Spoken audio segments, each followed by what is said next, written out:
La desinformación es la segunda amenaza a nivel mundial, según el informe de riesgos globales 2025 que ha salido del Foro Económico Mundial. Nosotros queremos hablar de desinformación y de todos sus efectos. Bienvenidos, esto es Sin Vueltas, un podcast de Bolivia Verifica. Sin vueltas queda todo claro, palabras que van. Oh, oh, oh. Hablar de desinformación en elecciones es también hablar de encuestas falsas, el mecanismo más utilizado por los desinformantes en las últimas elecciones. Así es, Marcelo. Y bueno, la encuesta no siempre ha sido un formato para desinformar, porque la encuesta es un instrumento de medición válido. Y queremos hablar justamente del valor de las encuestas y cómo estas han ido cambiando en los últimos 30, 40 años. Y queremos darle la bienvenida a Franklin Pareja, que es analista político y que también es un referente para hablar de estos temas. Franklin, gracias por estar con nosotros. Y la primera pregunta que queremos hacerte: ¿en qué momento las encuestas, que son un instrumento válido para verificar, por ejemplo, la intención de voto, han empezado a perder su valor o su peso como instrumento para que la gente pueda acudir a ellas y ver cómo es este tema de la intención de voto o escoger por quién votar? Bueno, en principio, muchas gracias por la invitación. Les deseo mucho éxito en este nuevo emprendimiento. Claramente estamos otra vez en un momento electoral, de tal manera que pues las encuestas retoman un cierto grado de importancia porque no hay ninguna otra forma técnica, metodológica y científica de poder entender y de poder ir tomando la pulsión de lo que es la intención de voto, ¿no? La otra sería la adivinación. Pues no es dos opciones, la intuición o la ciencia. Tienen muy mala reputación en nuestro país estos estudios porque no han logrado un acierto razonable, por lo menos en las últimas elecciones.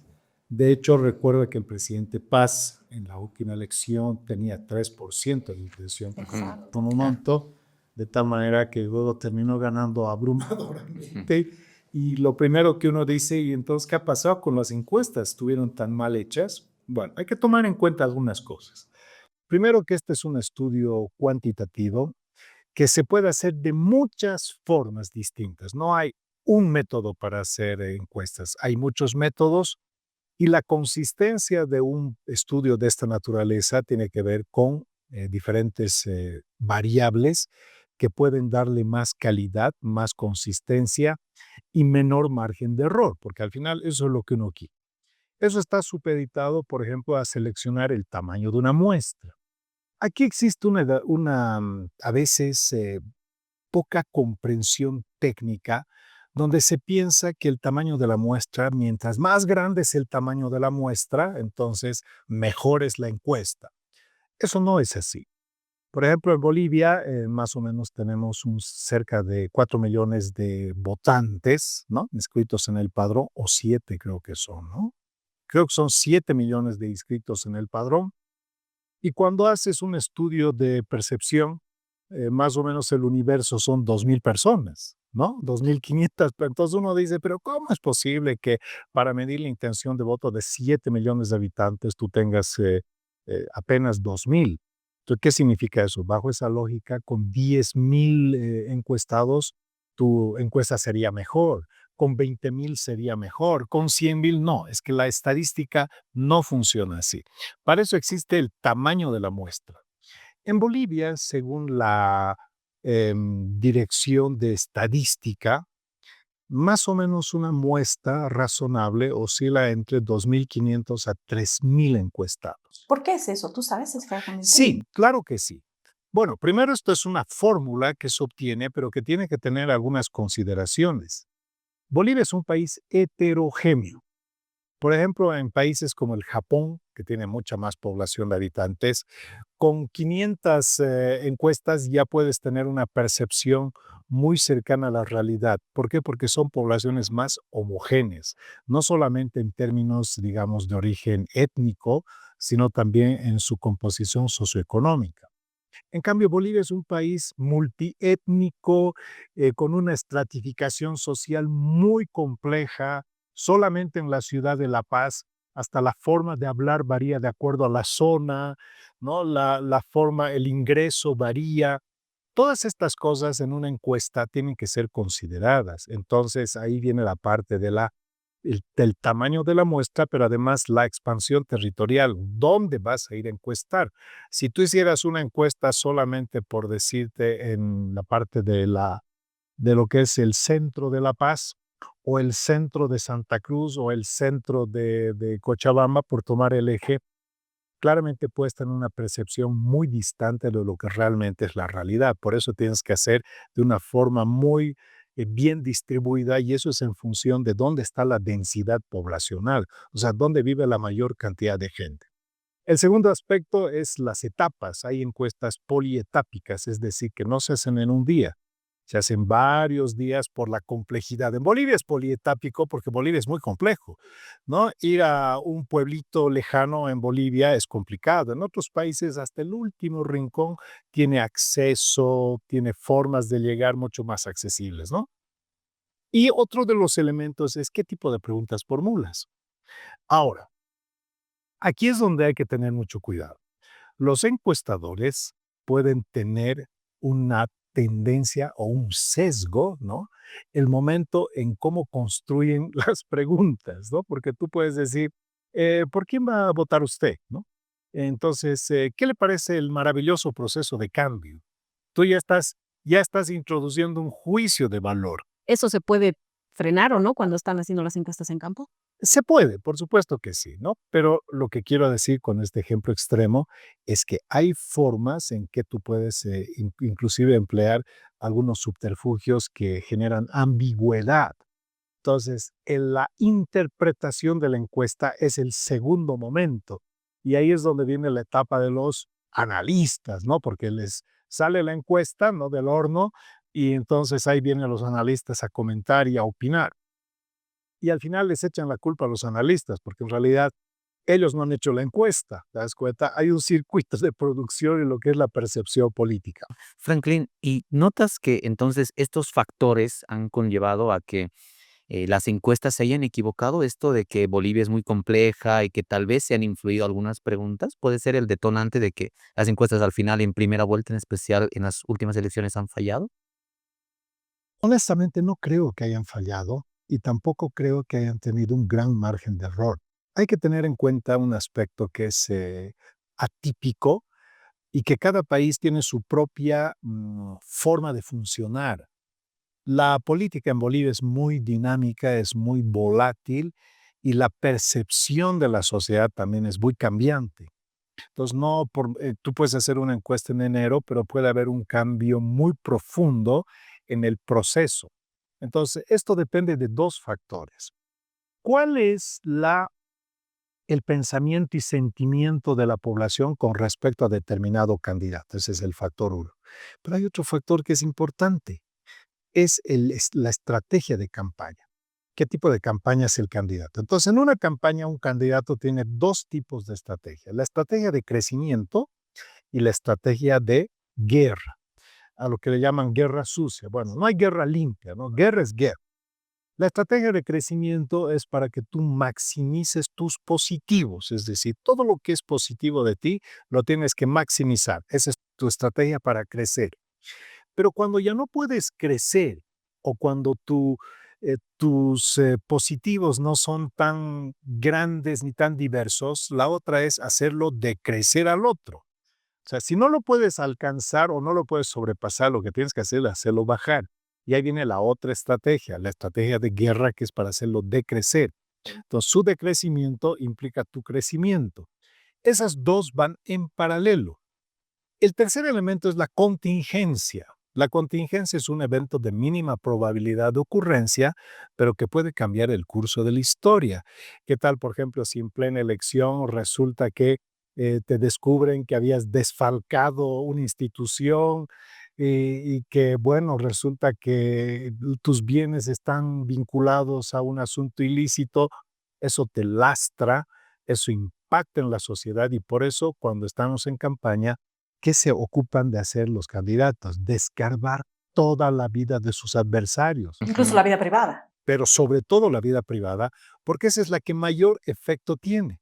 Por ejemplo, tu vida privada, tus hijos, tu esposa, tus amantes, qué hacías en el colegio, si eras un borrachín, si descubren una fiesta, que estuviste en una fiesta, no sé, pues te pegaste una madriza y estás durmiendo en un sofá, que eres un tipo. O sea, la estrategia de guerra es inescrupulosa, no tiene límites, no hay moral. Por eso uno dice, ¿no? Ha cruzado los límites, no hay límites, la guerra es totalmente destructiva. Y lógicamente es totalmente amoral, porque no hay una vena moral en esto. Si tú tienes que destruirlo al otro, lo haces. Entonces, como pueden ver, son muchos factores, pero la ciencia ya no puede llegar a eso. Entonces, el pensamiento y sentimiento popular es muy oscilante y puede variar. Ahora, ¿han sido hechas las encuestas? Yo creo que razonablemente. Hay explicaciones que nos permiten entender qué es lo que ha sucedido, por qué las encuestas aparentemente no se han ajustado al resultado final. Claramente la encuesta es un efecto de predicción del momento, por eso algunos dicen, ¿no? La encuesta es una fotografía. Y yo cuando dicen la encuesta es una fotografía, les digo, entonces vayan a hablar con un fotógrafo, pues no, no, la encuesta no es una fotografía. La encuesta es una pulsión social cambiante y diversa. Entonces hay que entender que dentro de una encuesta hay muchos elementos que hay que saber valorar, analizar y nunca vas a tener realmente una figura clara, sobre todo en sociedades altamente heterogéneas como la boliviana. Enseguida vamos a hablar de las estrategias, Franklin, como un punto, pero como tú dices, Bolivia es heterogénea y cambia. ¿Por qué hace 30 años atrás las encuestas eran pues un referente para que la gente vaya a votar y hoy son completamente lo opuesto?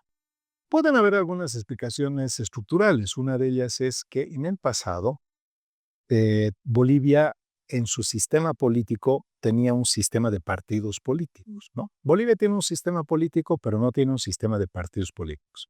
Entonces, ¿qué te da el partido político en la sociedad?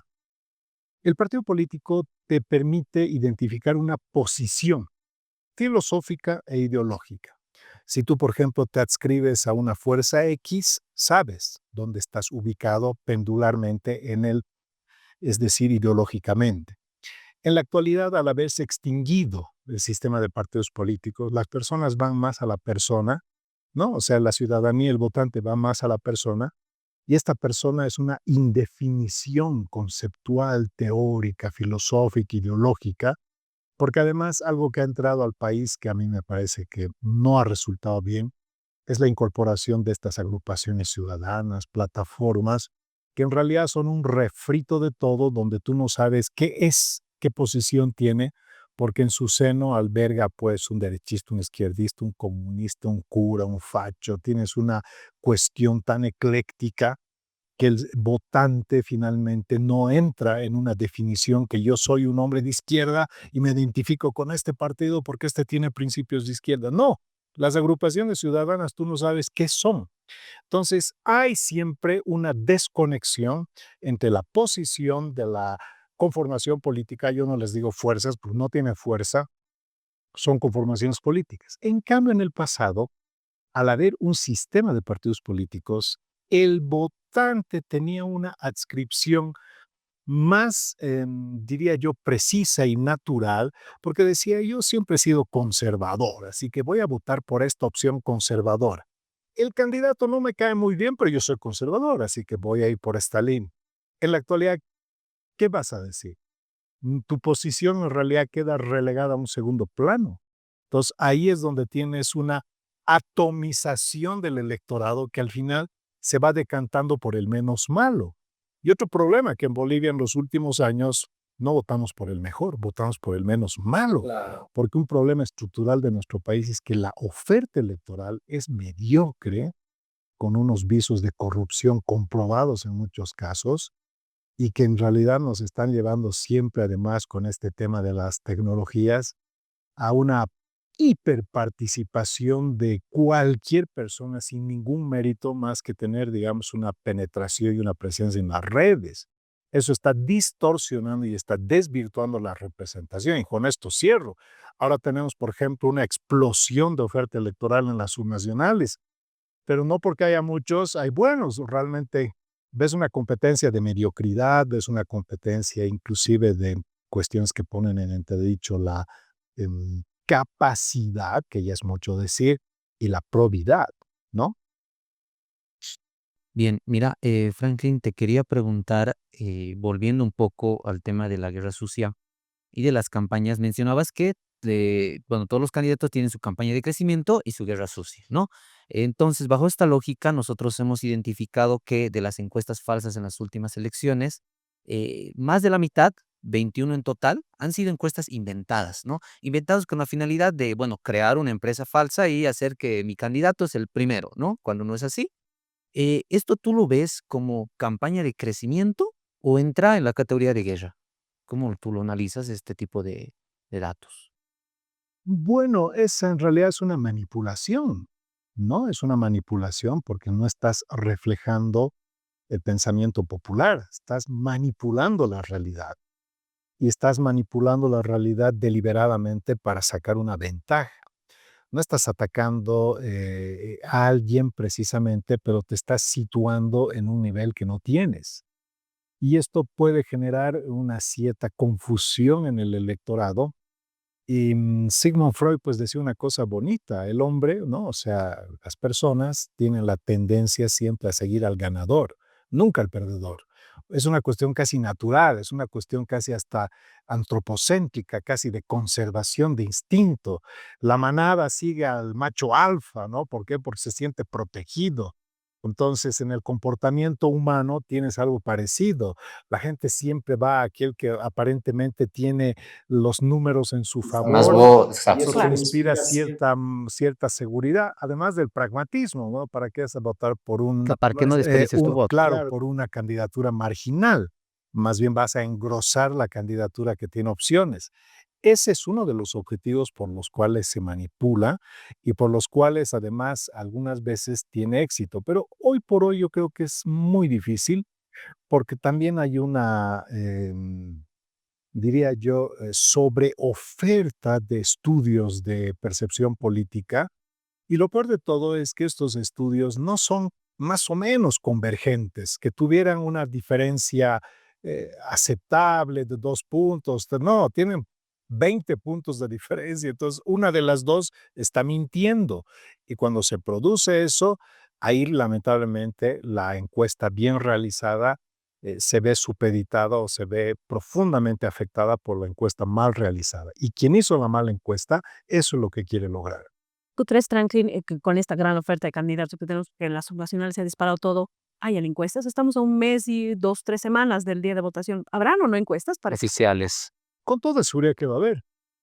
Van a haber y seguramente, mira, el voto ciudadano, como dicen, ¿no? Se va a dispersar el voto. No, no se dispersa el voto. El voto, lo que se dispersa es la oferta, ¿no? O sea, habemos muchos oferentes de candidaturas, pero al final la votación se va concentrando y se va definiendo entre dos, tres.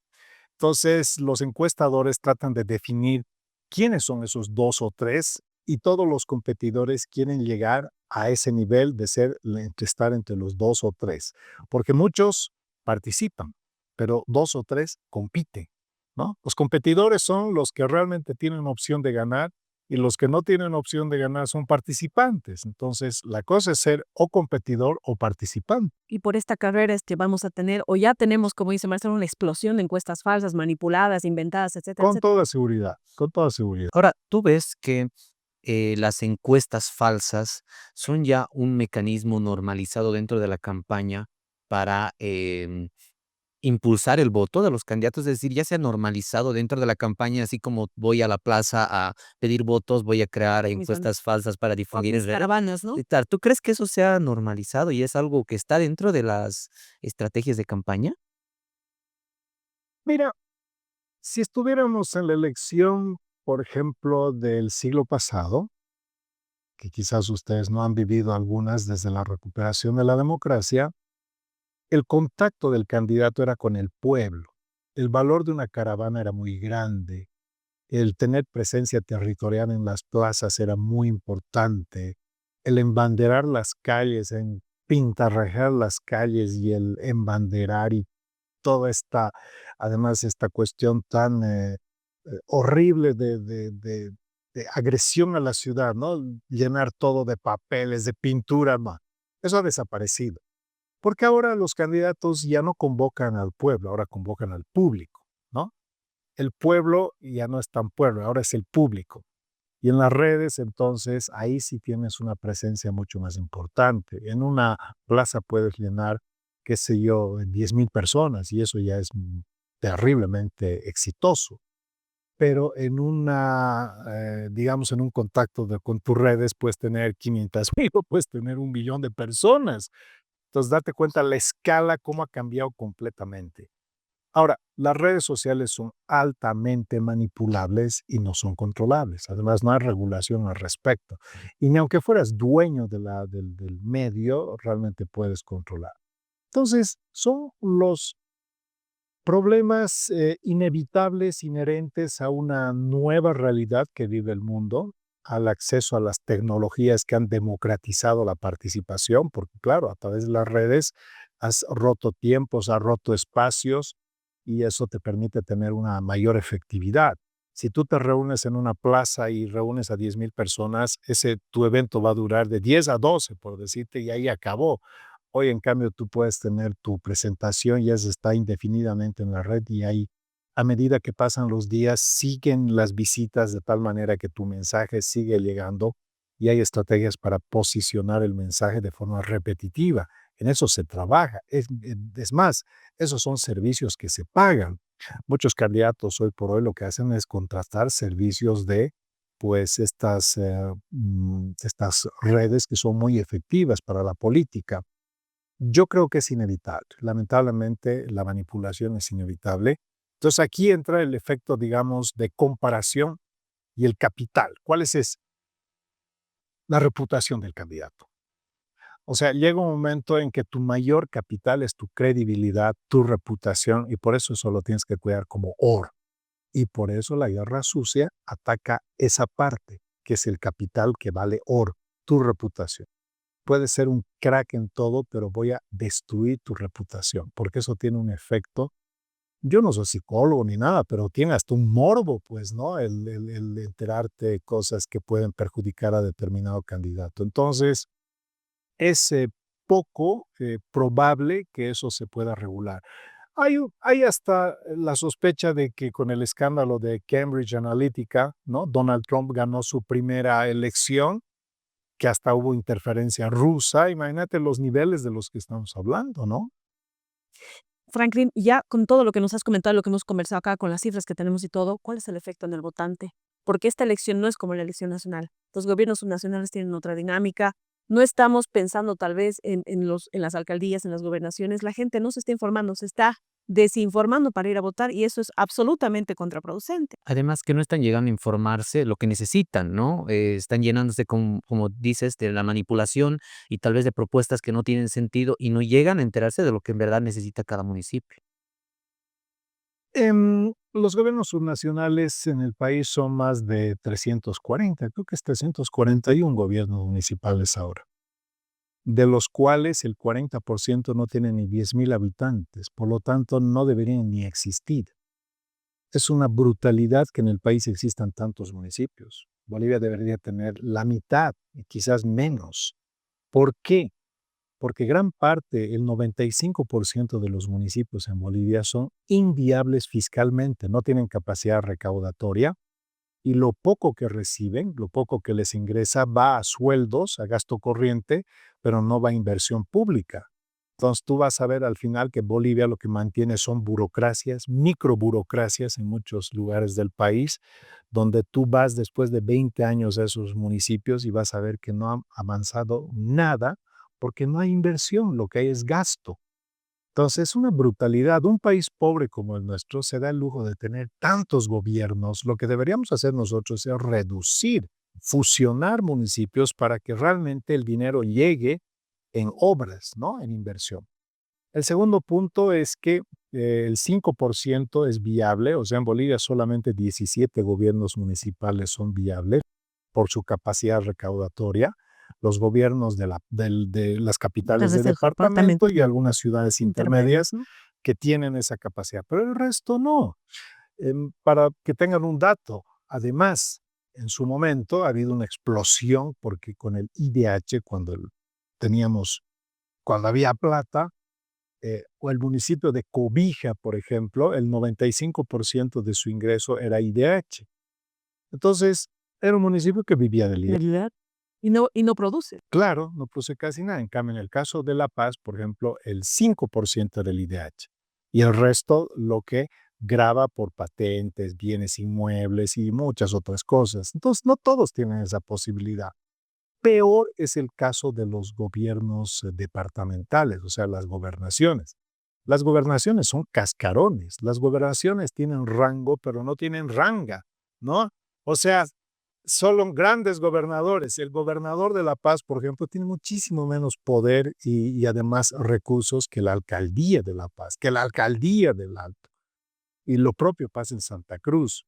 Entonces, ¿qué ha pasado? En realidad, los gobiernos departamentales son gobiernos que han sido sofocados en su régimen autonómico porque la visión del movimiento al socialismo en su momento era no permitir el despegue autonómico del nivel meso, del nivel departamental. Entonces, Bolivia, hasta el día de hoy, prácticamente no ha transitado en su régimen de autonomías. Si ustedes me dicen, pero hay alcaldes electos, concejales, así, y eso no es autonomía. La autonomía se expresa en la desconcentración del poder y en la descentralización fiscal. Poder y platita. Esas dos cosas que no han tenido los gobiernos subnacionales y que más bien paradójicamente han estado tutelados. Y en este periodo supuestamente de autonomías, Bolivia ha sido un país hiperpresidencialista e hipercentralista. Todo lo contrario a lo que dice la Constitución. Por eso, esta elección podría ser el inicio del régimen de autonomías, que no va a ser fácil. ¿Por qué? ¿Recuerdan que dijo el presidente Paz que ha recibido una cloaca? Bueno, ahora todos van a recibir su cloaquita. Además, a prometer 50-50. Sí, pero además los gobiernos municipales de Bolivia, el 90% están quebrados y muy probablemente la mayor parte de esos gobiernos municipales estén infestados de corrupción. Entonces ahora el gobierno ha recibido una cloaca y todos van a recibir su cloaquita. Así que es una situación dramática la que le espera a las próximas autoridades subnacionales y nos están contando milongas que no van a poder plasmar porque no hay plata y segundo porque los candidatos no tienen palmarés o credenciales que nos permitan ver con esperanza transformaciones futuras. Franklin, creo que ha quedado claro que la desinformación le está ganando a lo que tiene que ser de verdad el programa de gobierno, cómo tiene que informarse la gente para ir a votar el 22 de marzo. Ya para cerrar, porque podemos seguir hablando de esto horas y horas, y te vamos a tener seguramente en otro espacio para hablar de todo este detalle después del 22 de marzo. ¿Qué le dices al votante? Porque tiene 1 mes y 2 semanas para escoger. ¿Hay que centrarnos en la desinformación o de verdad tenemos que ir a lo importante y lo fundamental? O cuidarse también, ¿no? Cómo cuidarse para no confundirse y no ser manipulados con esta información. Mira, es complicado porque lo más importante es informarse. Primero, ¿quiénes son los competidores? Pero bueno, eso es una verdad de perogrullo, pues no todo el mundo sabe que hay que informarse. Segundo, hay que ver qué están ofreciendo. Ellos inscriben en el Tribunal Electoral su plan, ¿no? Su plan de gobierno. En Bolivia eso es un ritual. Escriben lo que quieren y después no cumplen nada. Debería haber una rendición de cuentas. Cuando tú inscribes tu programa, debería estar sujeto a la obligatoriedad del cumplimiento por lo menos del 70%. Esto no está regulado. Pero aquí todos entran, ponen eso, ¿no? Y después cuando gobiernan hacen todo lo contrario o se olvidan de su propuesta. Entonces es una estafa a la población. Así que, en definitiva, tú tienes que ir agudizando tu percepción y también guiarte por tu conocimiento empírico, es decir, tú sabes que hay personas que son notables y hay personas que son realmente, como dicen, no es mejor ser un ilustre desconocido a un tristemente célebre. ¿No? Pues aquí tenemos muchos tristemente célebres y cuando ves esas papeletas es para llorar. Realmente es una pena. Yo por lo menos lo que veo en esta amada ciudad que es La Paz es para llorar. Nuestra oferta tanto en el nivel municipal, pero la gente tiene que ir, votar al final, tiene que hacer el esfuerzo de informarse Y qué pena decirlo, pero al final hay que votar por el menos malo, ¿no? Ojalá votáramos por el mejor. Pero hace muchos años en Bolivia nos hemos acostumbrado a votar por el menos malo. Bueno, es nuestra realidad. Franklin Pareja, analista político, hemos hablado de encuestas, hemos hablado de cómo se han deformado, hemos hablado de la necesidad de informarnos de cómo están los gobiernos nacionales, porque estamos a 1 mes y 2 semanas de las elecciones. Gracias, Franklin, y bueno, te vamos a tener seguramente otro espacio para seguir hablando de estos temas, porque después de la elección también hay que ver qué es lo que va a pasar. Muchas gracias a ustedes. Muchísimas Un gusto. gracias. Les deseo mucho éxito.